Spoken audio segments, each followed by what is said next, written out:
All right, so I'm in the process of pulling some honey, but I've already pulled some boxes off these. They're only 5 high. I did give them a box of foundations for them to draw, but you can see how heavy this is. Like I said, these could weigh 60 to 90 pounds a piece. But this box on the bottom rotted out, kind of got crushed on the bottom board, so it's sealed up here, and they only have that opening, so it's heavy, I'll tell you that. And I'm using homemade fume boards, which is just a t-shirt, and it helps get these bees out of here. Capped honey, but we'll set this on here for a while, let them clear out, and we'll pull that box and continue on the other ones as well. So well, I'm trying to bring y'all along. I'm coming to pull some capped honey. I know not all supers are full right now. Some of them are full, but they're just not cured yet, so they just need more time. But I wanted to show y'all the mesquites. There's our main flow here, but once you get the beans, that means that flow is over. As you can see, the old blooms, they're pretty much dwindled out. The good thing about mesquite is sometimes you'll get a second and third bloom. As of right now, though, I am not seeing any signs of a second bloom, but it can be in a couple weeks. Now I run all deeps, even for supers, and with that, I've got the bees to draw out a lot of boxes. You know, I went from 4 colonies to I'm like at 25 right now, with a bunch of supers drawn out this year. With that being said, I would add boxes, get them stacked high with the honey flow, and get them to draw out comb more than anything. The good thing is I can make splits with that. We still have cotton coming in the summer. We still have a little bit of blooms out, but they're drying out for the most part. But anyways, so if all the boxes aren't filled up, I'll leave them on the colony still above the excluder for another couple weeks, hoping that we'll get signs of a second mesquite bloom. We do have some wildflowers out, as you can see, but they don't seem like they're like a mass nectar producer. Either the bees will cure what's in there, or I just let them rob it out and then have a bunch of drawn comb that's ready for the cotton flow here in a couple months. July, August. So I'm gonna come in these, see if there's anything that's ready to pull.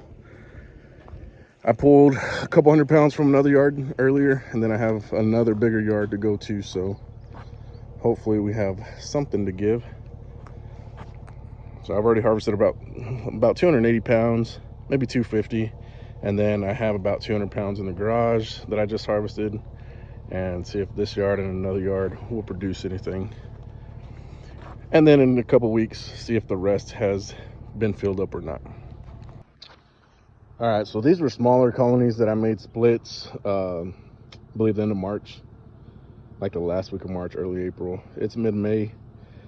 They drew out their second deeps. They were only a 4-frame split actually, but they're on a flow here, though they just need a little bit longer. I guess all the wildflowers, and there's still some mesquite, but they need another, I'd say another couple weeks for sure. But you can see capped honey in there.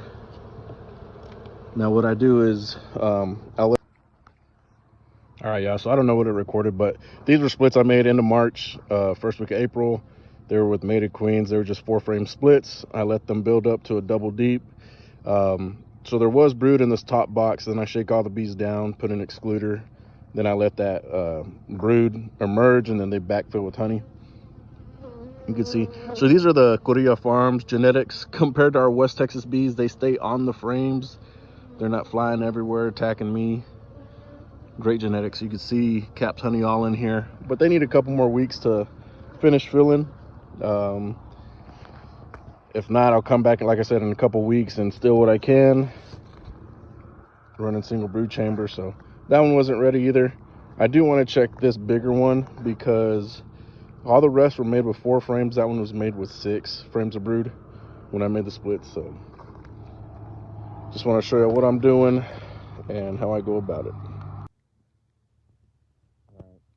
As I suspected, like I said, a month and a half ago, made these splits, 4 frames of 3 frames of brood, 1 of food. This one was actually 6 frames of brood, so it built up super fast. Here is a box full of capped honey. So I need to go down there, see if I need to go ahead and move that excluder down one, turn that second box into a super. I run single brood chamber, so that's how I do my stuff. Let them draw that second box. Even if they lay brood in it, then I'll shake all the bees below the excluder. And then my double, that was a double brood chamber, is now your first honey super. So I want to see if this is capped all the way. Yep. So there's another box of capped honey for me to steal. Alrighty, y'all. So I just pulled that box of honey off, and you can see if I gave them this second deep. It was just nothing but foundation. And what I do is, as y'all see, these genetics are a lot calmer than my local bees, because these were all the queens from Korea Farms. Okay, so what I did is, this was all brand new foundation and it's drawn out. I pull one frame of brood up, give them a week or so to let them, the bees move up, draw it out, and then I'll move it above the excluder. I'll shake all the bees down, but looks like it's been a couple of weeks. You can see some brood in here on that brown frame, but these outside ones look like honey already. So I'm gonna show you what I do in just a second. All right, so you can see it's a great population in here. They actually got lots of capped honey on the edges. All these are just white comb, a little bit of brood in the middle. So I'm gonna smoke these bees down.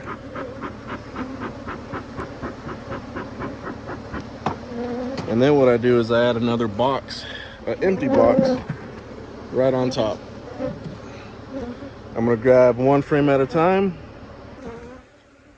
And as you can see, this is freshly drawn wax comb that they built out. They're starting to fill it with nectar. This is the outer frame. The inside ones are starting to cap on top already. But I gotta shake all these bees down, so I'm gonna set this to the side here. All of these frames to make sure my queen goes below. I'm gonna do that to every frame. Alrighty, so stole a box of honey.